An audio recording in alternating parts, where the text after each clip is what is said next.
अब रिलायंस इंडस्ट्रीज़ में ना सर, रिलायंस जियो का जो आईपीओ आने वाला है उसका जो बाज़ार है वो काफ़ी गर्म है। क्यों?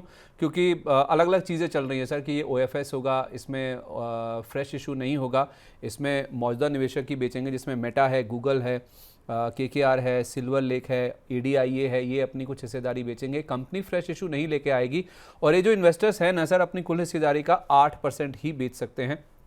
तो 2.5% के आसपास टोटल जो इक्विटी है उसका 2.5% के आसपास ये मार्केट में हिस्सा बेचेंगे, जिसमें हो सकता है कि जो वैल्यूएशन है ना सर, इसको लेकर अलग अलग चीज़ें, $140 बिलियन से लेकर $180 बिलियन, ये एक बैंड है जिसके बीच में इनका वैल्यूएशन हो सकता है, और $4 बिलियन के आसपास का शायद आईपीओ साइज हो सकता है। अनडाउटेडली बिना किसी संदेह के ये अब तक का इंडिया का सबसे बड़ा आईपीओ होगा।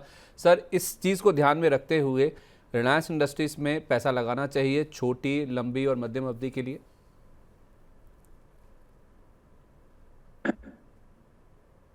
देखिए, आपको एक अंदर की बात समझाता हूं। जब भी रिलायंस समूह पैसा रेस करता है बाजार से, तो बाजार का शॉर्ट टर्म टॉप हो जाता है।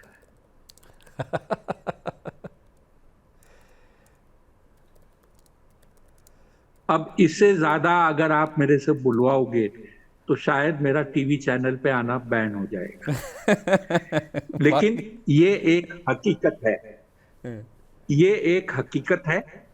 तो अगर आप रिलायंस खरीदते हो और जब भी ये इवेंट नजदीक आ जाता है, इशू कल खुलने वाली है, आप निकल जाते हो, आप गारंटीड पैसा बनाओगे, ये मैं आपको स्टाम्प पेपर पे लिख के दे सकता हूं।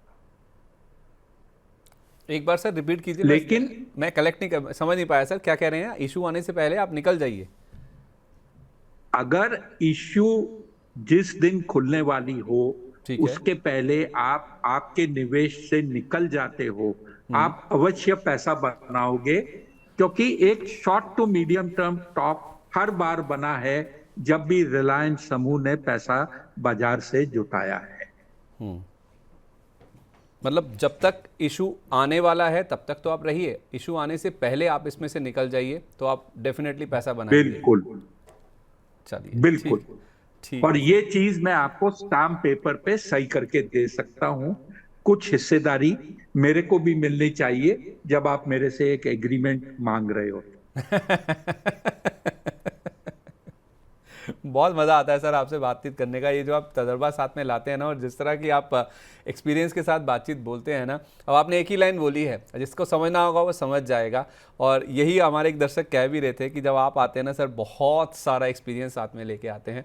आई थिंक 3 या 4 दशक का सर आपका एक्सपीरियंस है मार्केट में, तो वो जो पूरा निचोड़ एक साथ मिल जाता है ना। एक चीज और बता, शो के